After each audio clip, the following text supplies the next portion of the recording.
Jody, we're at the Ramapo Police Department where detectives have spent a good deal of tonight questioning the driver who is still in custody. He says he does not know what happened with the van, but it went out of control, running over almost half a dozen schoolgirls, pinning 2 of them.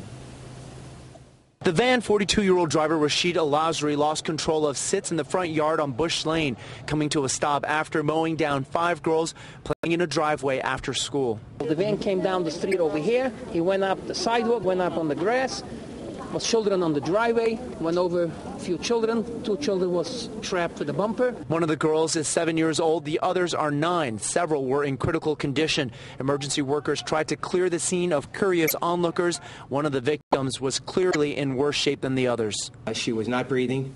They were able to perform work on her to get her to be able to breathe, stabilize her, perform more advanced life support services in the ambulance. The driver of a medical supply company had just made a delivery when he says he lost control of his steering. He stayed on the scene and was the first to call 911. His van ended up crunching an electrical box that carries a 7,000-volt charge. The van would have been electrified if not for the fact that it was his tire that ended up on the box. Police are now documenting the scene. They will be examining the mechanics of the van as well, and we imagine paying special attention to the steering. The driver was very cooperative, and as I mentioned, he's in the station now and we are interviewing.